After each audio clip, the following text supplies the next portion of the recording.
areas in our country, especially in urban areas, have the areas normally referred to as informal settlements. Some people call them slums, others we say low-income areas, or the urban poor in general. Before, they were nowhere in the map, so they had not been recognized because people were just doing service provision in the formally planned areas. These areas where people settle are unplanned, so the service providers assume they do not exist, but they do, and they have a right to service just like everybody else. As the Constitution says, everybody has a right to that water service. I think that is what has guided the master planning for water in this country. The institutional setup of the Kenyan water sector is headed by the Ministry of Water and Irrigation, which is responsible for the formulation of relevant policies. Below the policy level, there is an institutional division between water resources management and water and sanitation services. On national level, water and sanitation services are regulated by the Water Service Regulatory Board, WASREB. Registered and licensed water service providers, or WSPs, are responsible for providing water and sanitation services to the population. The water users are represented by water consumer groups or water action groups. The Water Sector Trust Fund is the pro-poor financing institution of the Kenyan water sector with the mandate to fund the development of water and sanitation services in marginalized areas. Most important for my job is to ensure that we have equitable distribution of access to water and sanitation services. Regulators all over, if you look at their functions, the first item in their functions is consumer protection. Now, as a regulator, you have to set the framework for service provision and make sure that you are enforcing the rules and regulations within that sector. For us, our niche where we contribute to the Vision 2030 is the pro-poor aspect, the marginalized, the underserved. We are going for the last mile to make sure that they are also not left out.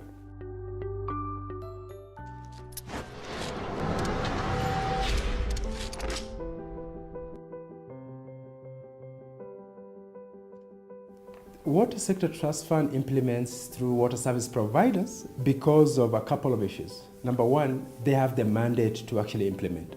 They are also owned by the county government, and we have a couple of water companies, up to 110 of them throughout the country. They have the capacity, they have the governance system in place.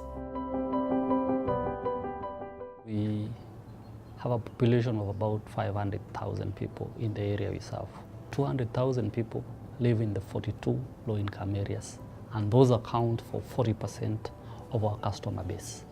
When you have 40% of your customer base living in low-income areas, it's an important and a big proportion of your customer base, and therefore they need special care.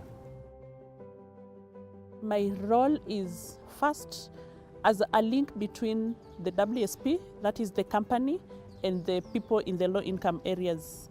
Through Water Services Trust Fund, we have been able to do networks in some of our low-income areas to make sure that people get access to water. We work very closely with the Public Health Department, and we have realized that through the support that we've gotten from Water Services Trust Fund to extend our services in the low-income areas, reduction of diseases has been realized. Sanitation, hygiene generally, that is something that we are proud of.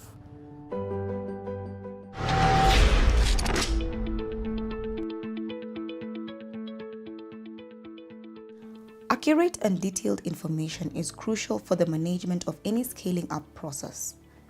Tailor-made information systems on water and sanitation access allow investment planners, operators, and regulatory authorities to prioritize, implement, and monitor their interventions. Urban investment program, we have three main systems: MajiData, Surface App, and UPCIS, Urban Project Cycle Information Systems. MajiData is an online information database of low-income areas. It was created after a baseline survey in more than 2,000 low-income areas. The stakeholders utilize it to make informed decisions about where to invest, what kind of infrastructures would be required, and the number of beneficiaries so that we can identify the per capita of the investment. Surface is a data collection tool for monitoring household sanitation in the low-income urban areas. It was developed under the APSAP program, upscaling basic sanitation for the urban poor. This tool is used to monitor information on a real-time basis. Water utilities on the ground are capturing information as the project is being implemented so as to determine the impact of our projects. UPCIS is both a data collection tool and a database. The server is based at the headquarters, unlike MajiData and SurfaceUp, which are online. This tool is in-house and is used daily to store project information such as proposals of the water utilities, appraisal data, funding requirements, and the number of beneficiaries. All this project information is captured and analyzed to ensure that our projects are sustainable and serving the right beneficiaries, thus improving the situation in the low-income areas, be it water supply or sanitation, which is the core mandate of the fund.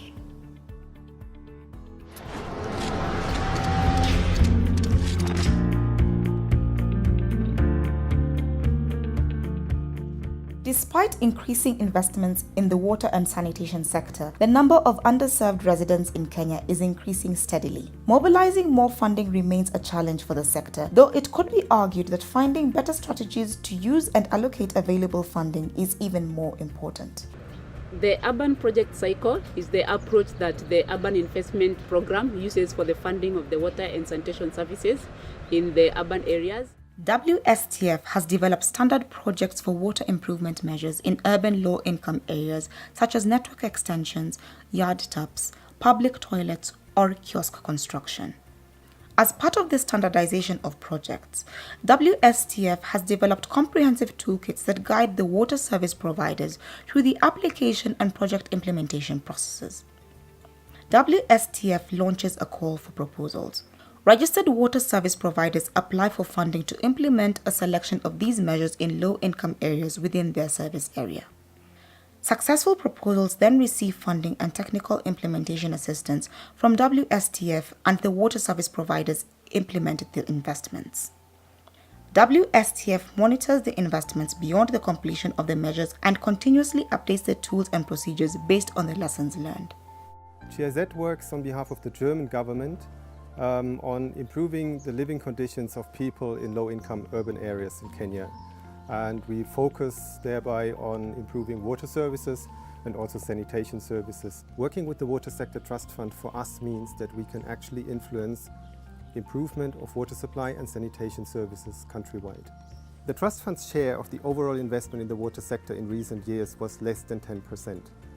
At the same time, we estimate that the investments of the Water Sector Trust Fund contributed approximately 40% to the overall increase in access to water supply and sanitation in Kenya.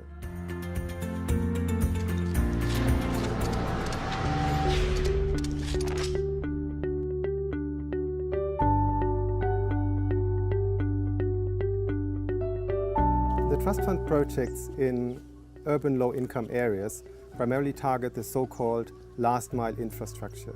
This means these are projects which directly benefit the poor population. So far, we've been able to fund 284 projects, of which 236 are water projects and 48 are sanitation projects, which have we've been able to reach like 1.5 million people. The Water Sector Trust Fund has been able to fund water kiosks, yard taps, meters, water meters. We've also funded the pipeline networks and storage tanks. For Machakos Water and Storage Company, we do serve the low-income areas, especially via water kiosks. And the reason we use water kiosks is we have different kinds of customers. Their income is different, and these people are hardly able to afford an individual connection. So what we normally do, we do a water connection via water kiosk, which is a water sell point, whereby they can purchase water that they trust, the quality is known, the source can also be ascertained, and to avoid issues to do with the exploitation of the private water vendors who normally charge high rates. Due to affordability of an individual connection, we use the water kiosk as an intermediate way to ensure that eventually they get an individual connection. To enforce these regulated tariff, we do frequent monitoring to the various water kiosks to ensure that they charge what is within the law. Kidingwa wasako minaile. Ndio tambia utaba lakini zote hizi nete viete basio. Aite uasiana nacho atika buangwa nacho.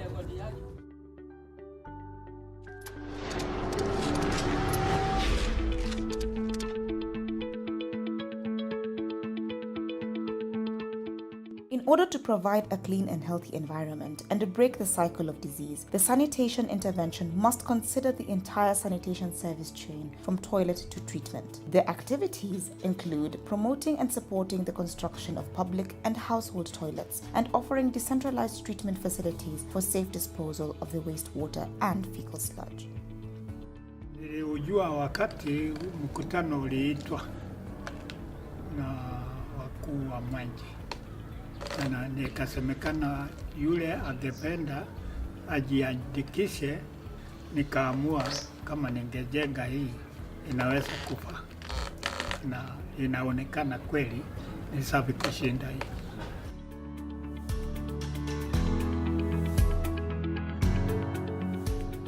Nyeri Water and Sewerage Company has contracted Senders Nyeri Self-Help Group to operate or to manage operations at Whispers Park Sanitation Facility.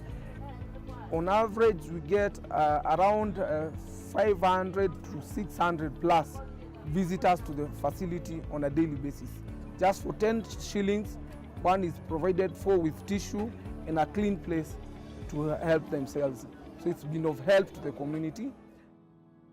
I operate a licensed exhaust truck. With so many constructed toilets, my business is doing good. And now I have a nearby place to empty the sewage, so I don't have to travel for many kilometers. The DTF is to treat wastewater from the septic tanks and also the latrines. And the greatest thing is, of course, for us as a utility, as a water company, is that we have our mandate. At least we can now say we have a facility where we ensure that the wastewater is treated and the effluent released out into the environment is of the required standards.